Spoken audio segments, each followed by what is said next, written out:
우리가 사는 시카고는 겨울이 춥고 눈이 많이 오기 때문에 월동 준비를 철저하게 해야 합니다.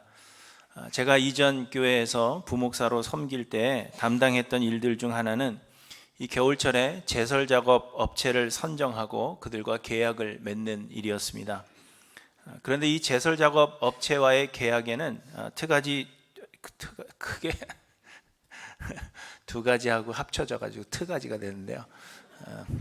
크게 두 종류가 있습니다.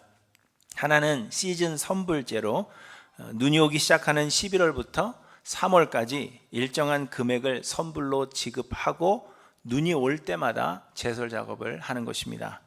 이 시즌제는 눈이 많이 오나 적게 오나 지불하는 금액은 동일합니다. 그래서 눈이 많이 오면 많이 올수록 좋은 것입니다. 하지만 눈이 적게 와서 제설 작업을 하는 횟수가 적으면 그만큼 손해를 보는 것입니다. 그리고 다른 하나는 시즌제와 반대로 제설 작업을 할 때에만 정해진 비용을 지불하는 후불제입니다. 이 후불제는 눈이 많이 오지 않을 때에는 일을 안 했기 때문에 돈을 많이 지불하지 않아도 되어서 좋지만, 반대로 눈이 많이 올 때에는 생각지도 못했던 예산을 계속해서 지출하게 됩니다. 그래서 올해는 어떤 것을 계약을 할까? 그것을 잘 생각해야 하는 것입니다. 그래서 이 일이 제가 맡은 임무들 중 하나였기 때문에 저는 일기예보에 아주 민감했었습니다. 그런데 예측을 잘 못해서 낭패를 본 적이 많았습니다. 한 해는 눈이 많이 올 것이라는 예측 보도를 보고는 시즌 선불제로 계약을 했는데 눈이 오지 않은 그러한 해도 있었고, 그래서 그 다음 해에는 이번에는 후불제로 하겠다 계약을 했는데 눈이 이틀에 한 번 꼴로 와서 제설 작업에만 수만 달러를 지불해야 했던 그러한 일도 있었습니다. 한 해는 눈이 너무 많이 와서 주차장으로 눈을 밀어 넣으니까 주차장 확보를 위해서 눈을 옆으로만 치우는 게 아니라 위로 쌓아주는 서비스 업체를 불렀다가 또 예산을 초과한 그러한 일도 있었습니다. 그런데 요즘은 시카고가 그리 춥지도 않고 또 눈도 많이 오지 않습니다. 지난해에도 눈이 별로 온 기억이 제 머릿속에는 없습니다. 그래서 시즌제를 선택하면 많은 손해를 볼 수가 있습니다. 그렇지만 또 큰 회사나 콘도 어소시에이션 같은 경우에는 업체를 선점해야 되기 때문에 여전히 시즌제를 택해야 하는 그런 경우들도 많이 있습니다. 하지만 또 시카고는 우리가 방심할 수가 없죠. 몇 년 동안 눈이 안 왔다 해서 방심하고 있다가 또 어느 한 해 눈이 많이 올 수가 있습니다. 그렇기 때문에 우리는 항상 다가올 일에 대해서, 그 이머전시 상황에 대해서 우리는 대비를 해야 하는 것입니다. 어쨌든 이렇게 우리는 다가올 일에 대한 준비를 해야 합니다. 토네이도가 자주 오는 지역은 건물을 높게 짓지 않고 반드시 지하실이나 대피소 같은 것을 만들어 놓아야 합니다. 태풍 피해를 자주 입는 지역에서는 모래주머니를 쌓아 놓는다든지 유리창에 테이프를 붙여 놓는다든지 혹은 나무 강판을 붙여서 태풍에 대비해야 합니다. 이렇게 준비하지 않으면 재해가 닥칠 때 큰 피해를 입기 때문입니다. 그렇다면 여러분은 마지막 때에 대한 준비가 되어 있는가 한번 생각해 보시기 바랍니다. 다니엘서를 공부하면서 가장 많이 언급되었던 왕은 안티오쿠스 4세일 것입니다. 다니엘이 본 환상들 중에는 이 안티오쿠스 4세에 대한 예언들이 많았기 때문입니다. 안티오쿠스 4세는 헬라 제국이 분열된 이후 북쪽의 시리아 지역을 통치하던 셀레우코스 왕조의 8번째 왕입니다. 우리가 지난주까지도 이 안티오쿠스에 대해서 아주 자세하게 살펴보았습니다. 안티오쿠스 4세는 헬라 문화에 심취하여 있어서 온 세상을 헬라화하기를 원했고, 그래서 자신의 통치권 아래에 있었던 이 이스라엘도 유대교를 말살하고 헬라 종교를 심으며 유대인들을 헬라화하기를 원했습니다. 그런데 그가 남방의 프톨레마이오스 왕조와 전쟁을 치르는 중에 로마의 명령을 받고 굴욕적인 철군을 하게 된 그러한 일이 있었습니다. 이 굴욕적인 철군에 대하여 아주 유명한 일화가 하나 있는데요. 당시 프톨레마이오스 왕조의 뇌물을 받고 로마가 안티오쿠스 4세에게 사신을 보내는데, 이 사신이 자기 주변에 동그란 원을 하나 그리고는 내가 이 원 밖으로 걸어나가기 전에 철군에 대한 결정을 내리라, 그렇게 명령을 합니다. 이사야는 나갈 때 하나님이 다시 말씀하셨는데, 집을 나가기 전에, 궁전을 나가기 전에도 아니고 조그만 원 하나 그려놓고 내가 이 원 밖으로 나가기 전에 결정하라, 이러한 명령을 내린 것입니다. 결국 안티오쿠스 4세는 즉각적인 철군 결정을 내리게 되는데, 이것이 본인 자신에게 엄청난 굴욕이 되었습니다.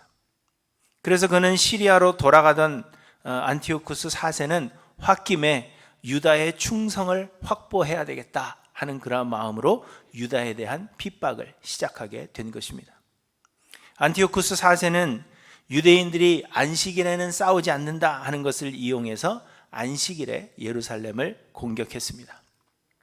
그리고 예루살렘에서 그는 역사에 기록될 만한 만행을 저질렀고 마카비 혁명의 빌미를 제공하게 됩니다. 안티오쿠스 4세의 군대는 예루살렘에서 닥치는 대로 학살을 이어갔는데 단 사흘 만에, 3일 만에 어른, 아이, 노인, 여자 할 것 없이 8만 명을 죽였다고 기록되어 있습니다. 포로로 잡아간 자의 수가 죽인 자의 수보다 더 많다, 그렇게 이야기를 합니다. 또 마카비의 기록에 의하면 난지 8일 만에 할례를 받은 어린 아기를 엄마와 함께 성벽에서 밀어 죽이는 일들을 자행했다, 그렇게 기록하고 있습니다. 또 마카비는 이렇게 기록했습니다. 그는 무엄하게도 성전 깊숙이 들어가서 금제단, 등경과 그 모든 부속물, 제사상, 술잔, 그릇, 금향로, 휘장, 관 등을 약탈하고 성전 정면에 쓰였던 금장식을 벗겨 가져갔다. 또 금, 은은 물론 값비싼 기물들을 빼앗고 감추어 두었던 보물들을 찾아내는 대로 모두 약탈하였다. 그는 이 모든 것을 차지하고 많은 사람을 죽인 다음 오만 불손한 욕설을 남기고 자기 나라로 돌아갔다, 이렇게 기록합니다.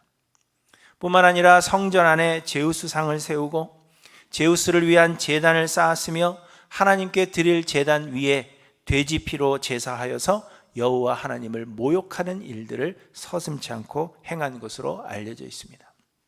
저는 사실 이 안티오쿠스 4세가 유대인들에게 저지른 그 만행에 대해서 아주 머릿속에 막 잔상이 남도록 실제적으로 이렇게 묘사를 하고 싶은데, 제가 그 시대를 살아보지 않았고 또 말주변이 좀 부족해서 이 자세한 설명이 좀 되지 않습니다. 그러나 핵심은 이 안티오쿠스 4세가 얼마나 잔인한 일들을 유대인들에게 저질렀는가 하는 것을 말씀드리려고 하는 것입니다.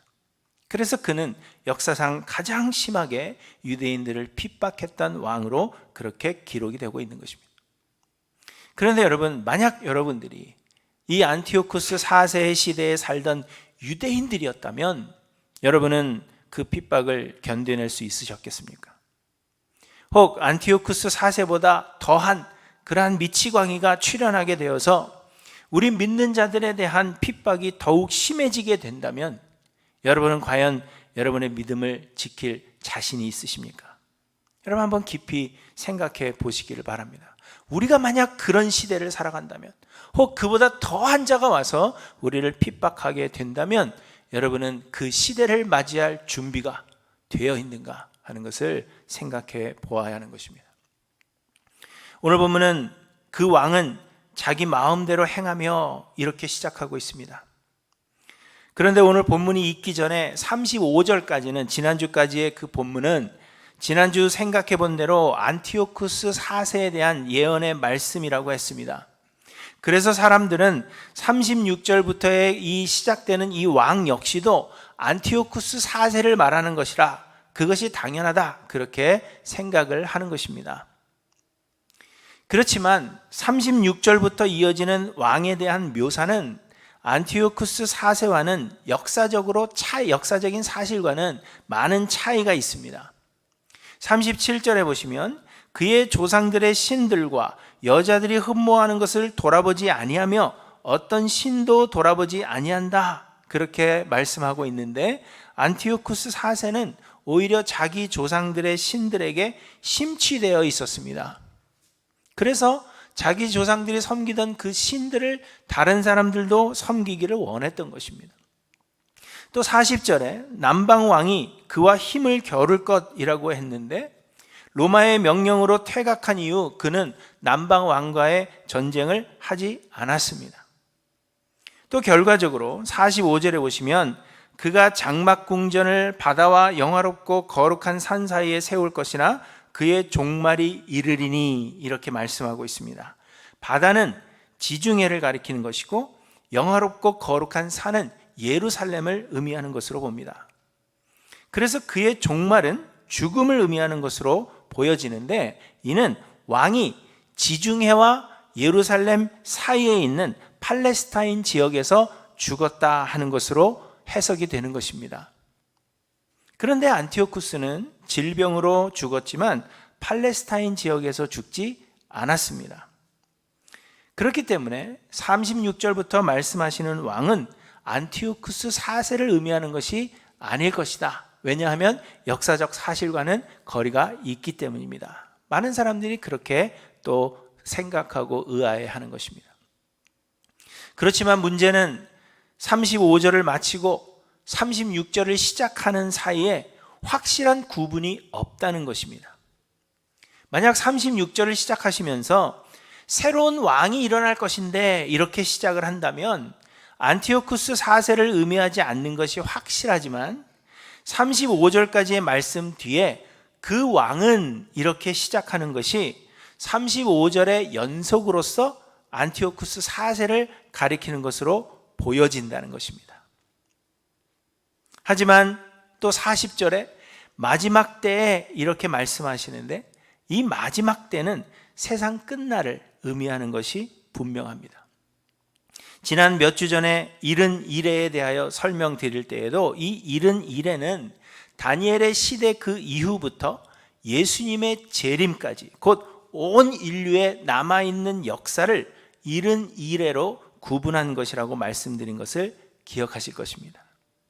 그래서 다니엘이 본 이 마지막 환상 중에 이 마지막 부분은 예수 그리스도의 재림 전, 곧 세상의 마지막 때에 일어날 어떤 왕에 대한 예언으로 보는 것이 타당하다. 많은 사람들이 그렇게 생각하는 것입니다. 조시는 거예요? 이해가 안 되시는 거예요? 아니면 성경을 읽고 계시는 거예요? 무슨 얘기인지 아시겠죠?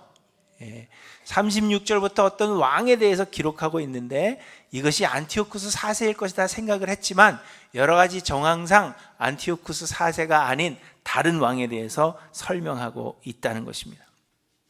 그렇다면 여러분, 왜 오늘 본문은 이렇게 아무런 구분 없이 마치 안티오쿠스 4세에 대한 이야기의 연속인 것처럼 그렇게 기록이 되어 있을까요? 그것은 인류의 역사는 반복되는 것이기 때문입니다. 지난주에도 말씀드린 대로 헬라 제국의 북방 왕과 남방 왕의 역사는 온 인류 역사의 모형이라 그렇게 말씀을 드렸습니다. 곧 하나님은 다니엘에게 셀레우코스 왕조와 프톨레마이오스 왕조의 역사를 예언하신 것이었지만, 이는 그 시대만의 이야기가 아니라 그 역사가 온 세대에 걸쳐서 계속해서 반복되는 것이라고 말씀을 드렸습니다. 그래서 어느 세대든지 사람들은 둘로 나뉘어서 싸우는데 한쪽이 이기기도 하다가 또 다른 쪽이 이기기도 하다가 그러다가 또 다른 세력이 커지기도 한다. 그러한 일들이 반복되는 것이 인류의 역사다. 그렇게 말씀을 드렸습니다. 그래서 안티오쿠스 4세에 대한 예언 역시 언제나 일어날 수 있는 핍박자의 모형으로서 안티오쿠스 4세를 이야기하고 있다는 것입니다. 헬라 시대에는 안티오쿠스 4세가 유대인들을 핍박했지만 그 후에 또 그와 비슷한 사람 혹은 그보다도 더한 핍박자가 나타날 것이고, 그래서 그가 예수 그리스도의 다시 오시는 그 마지막 날까지 믿는 자들에 대한 핍박을 계속하게 될 것이라 하는 것을 오늘 본문을 통해서 말씀해 주신다는 것입니다. 그래서 아무런 구분이 없이 36절로 넘어가고 있지만, 그러나 36절부터의 왕은 안티오쿠스 4세를 의미하지 않고 또 다른 핍박자를 의미하고 있다라고 보는 것이 타당하다는 것입니다. 그래서 대부분의 학자들은 이 36절부터 등장하는 왕은 마지막 때에 나타날 적그리스도다, 그렇게 해석합니다. 데살로니가후서 2장에서 바울은 예수 그리스도가 재림하시는 마지막 날이 임하기 전에 적그리스도가 나타날 것을 말씀하시는데, 바울은 그 적그리스도를 불법의 사람 혹은 멸망의 아들이라고 말합니다.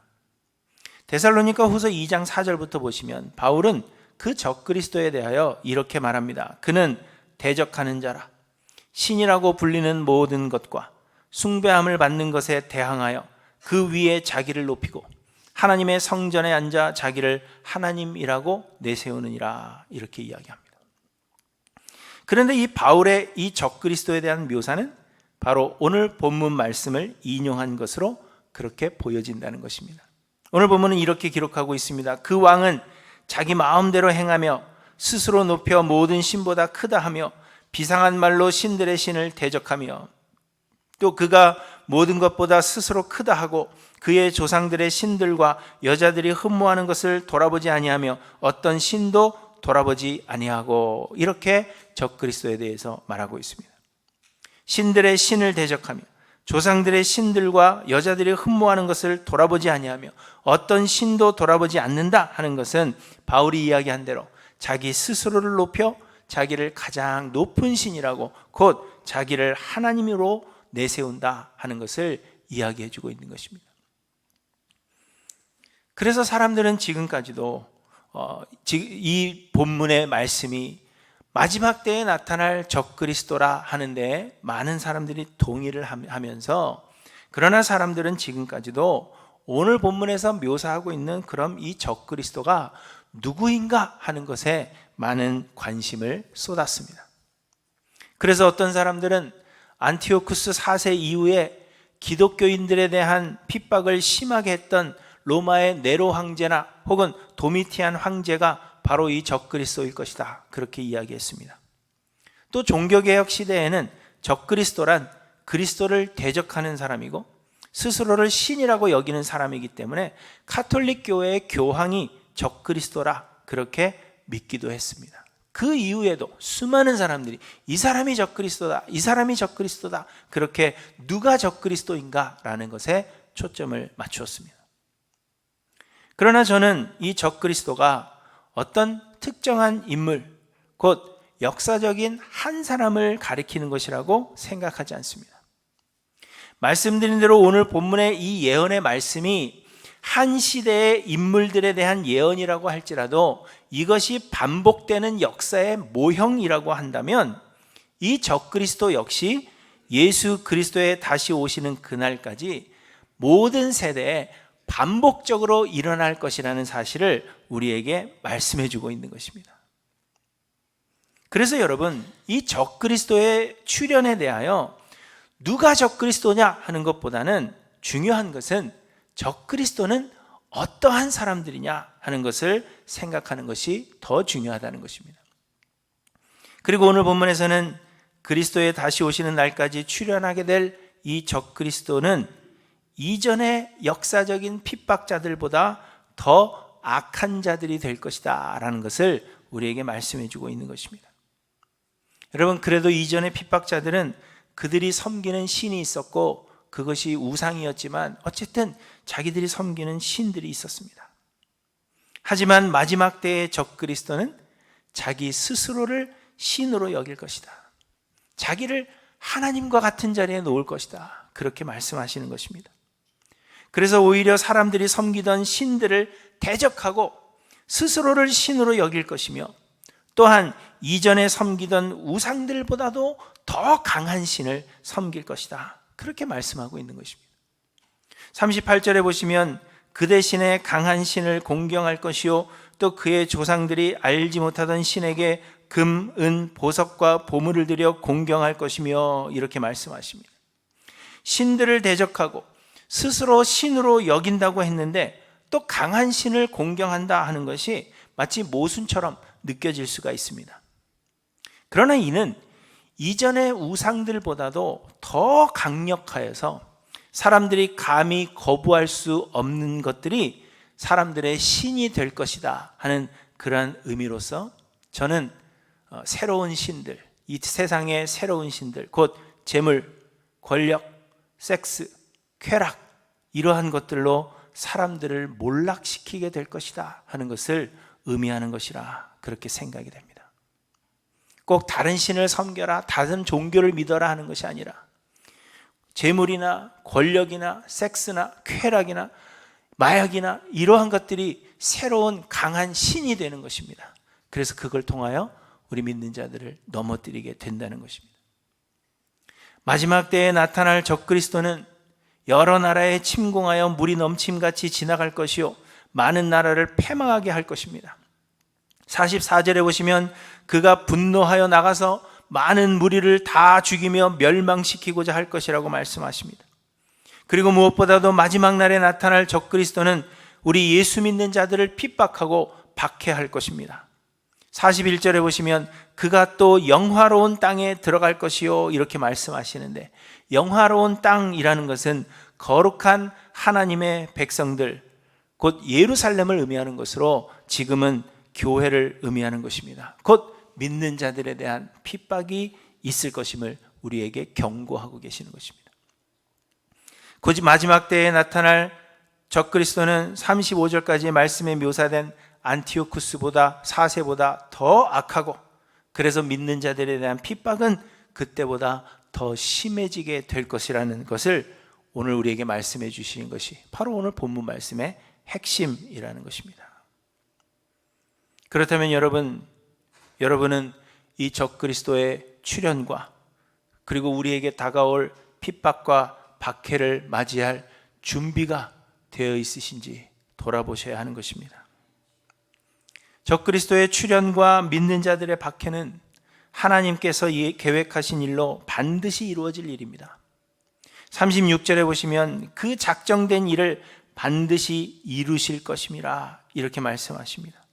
곧 적그리스도의 출현과 우리 믿는 자들에 대한 핍박은 우리가 노력하여 막을 수 있는 것이 아니라 하나님께서 계획하신 것이요, 그래서 반드시 이루어질 일이라는 것입니다. 그렇기 때문에 우리는 이 마지막 때에 대하여, 다가올 환난에 대하여 우리는 준비를 해야 한다는 것입니다. 그런데 여러분은 어떤 준비를 하고 계십니까? 여러분 준비되셨습니까? 안티오쿠스 4세의 그 핍박에 대한 것을 제가 좀 적나라하게 여러분의 머리에 막 잔상이 남도록 설명하고 싶었던 그 이유는 그것보다 더한 재앙이 우리 믿는 자들에게 예비되어 있다는 것입니다. 다가온다는 것입니다. 그런데 여러분은 무엇을 준비하고 계시는지 그것을 질문하기 위해서입니다. 오늘 본문 40절을 보시면 남방 왕이 그와 힘을 겨룰 것이라 그렇게 말씀하십니다. 오늘 본문의 북방 왕이 안티오쿠스 4세가 아닌 것처럼, 그렇다면 본문에서 말씀하시는 이 남방 왕 역시도 프톨레마이오스 왕조의 왕이 아니라는 의미입니다. 우리는 이 남방 왕이 누구인지를 알 수가 없습니다.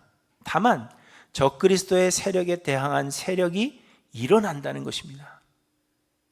그래서 어떤 사람들은 이 남방 왕이 하나님을 사랑하는 소수의 사람들일 것이다 그렇게 생각합니다. 하나님을 사랑하는 사람들이 적그리스도의 세력에 대항할 것이라 그렇게 생각합니다. 그래서 사람들은 적그리스도라고 생각되는 세력에 대항하여 싸우는 것이, 우리가 이 남방 왕을 지지하고 그들과 함께 싸우는 것이 마지막 때를 위한 준비라 그렇게 생각하기도 하는 것입니다.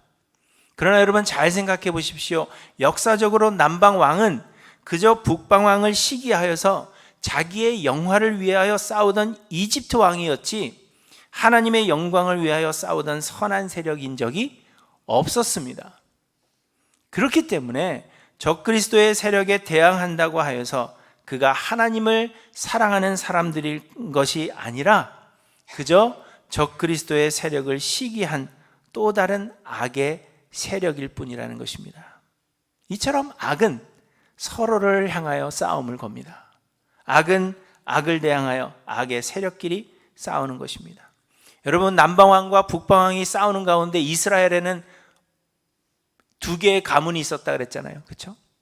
그래서 하나의 가문은 북쪽을 지지하고 하나의 가문은 남쪽을 지지했습니다. 그러나 그들이 하나님을 사랑하는 사람들은 아니었던 것을 우리에게 보여주는 것입니다. 여러분, 얼마 전 한국에서는 대선이 있었습니다. 그리고 그보다 몇 개월 앞서서 미국에서도 대선이 있었습니다. 사람들은 어떤 한 세력을 지지하는 것이 믿는 자로서 할 일이라 그렇게 생각합니다. 곧 자신이 지지하는 세력이 하나님께서 나라를 살리시기 위해 보내주신 하나님의 사자이며 그래서 반드시 그 사람을 지지해야 한다, 그렇게 주장하는 것입니다. 그래서 대선 때가 되면 어떻게 그리스도인이 저런 사람을 지지할 수 있느냐, 혹은 그리스도인이라면 이 사람을 지지해야 한다 하는 말을 자주 듣게 됩니다. 그러나 여러분, 오늘 본문은 세상의 세력 중에는 하나님이 보내신 사자는 없다 하는 것을 말씀해 주고 있는 것입니다. 여러 번 강조한 대로 이 세상은 영원하지 않으며 곧 사라질 것입니다. 하나님의 계획은 이 땅 위에 하나님의 나라를 세우시는 것이 아니라고 했습니다. 하나님은 하늘에 하나님의 나라를 예비하셨으며 우리 믿는 자들을 연단하사 세상과의 미련을 다 버리게 하시고 그래서 영원한 하늘나라로 우리를 옮기시려는 것이 하나님의 계획입니다. 이 땅에서 하나님의 나라를 영위하며 영원토록 사는 것을 계획하신 것이 아니라 우리가 이 세상을 버리고 하나님 나라를 꿈꾸며 그래서 결국에는 그 하나님 나라로 옮겨지게 되는 것, 그것이 하나님의 계획이라는 것입니다. 하나님은 우리로 이 땅을 살아가는 동안에 낙심치 않게 하시기 위하여 어떤 사람들을 통하여 잠시 우리의 숨통을 트이게 하실 수 있습니다. 마치 마카비 혁명을 통하여서 유대인들에게 잠시나마 소망을 주셨던 것처럼 하나님은 그렇게 하실 수 있습니다. 그러나 이 세상을 살릴 사자를 보내시지는 않는다는 것을 우리는 기억해야 하는 것입니다. 여러분, 세상의 모든 세력들은 그저 상대의 세력에 시기하여 일어난 사람들일 뿐입니다.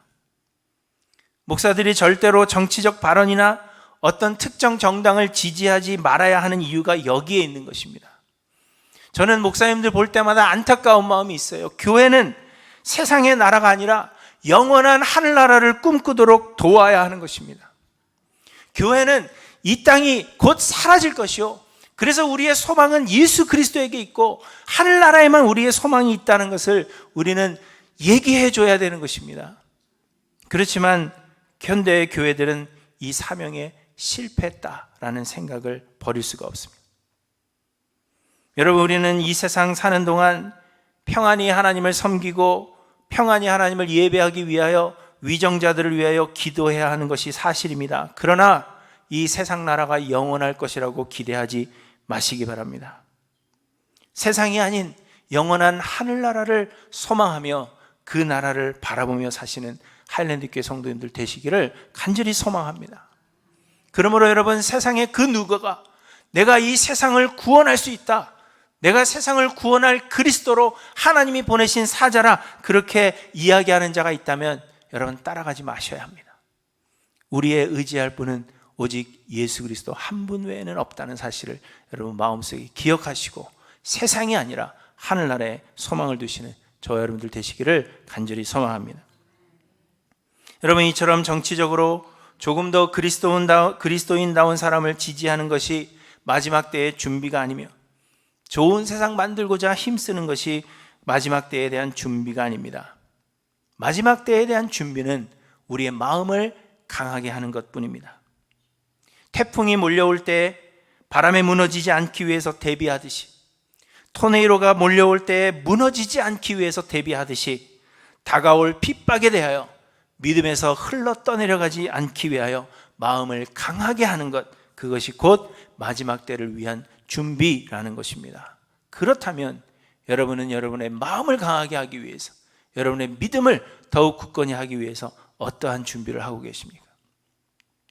사람들은 마지막 때가 오지 않기를 기대합니다.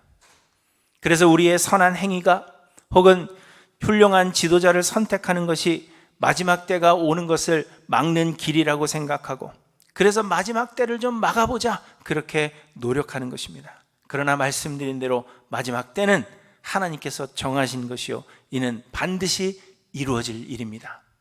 40절에 말씀하신 대로 남방왕이 그와 힘을 겨룰 것이나 북방왕이 병거와 마병과 많은 배로 회오리 바람처럼 그에게로 마주 와서 그 여러 나라에 침공하여 물이 넘침같이 지날 것이다.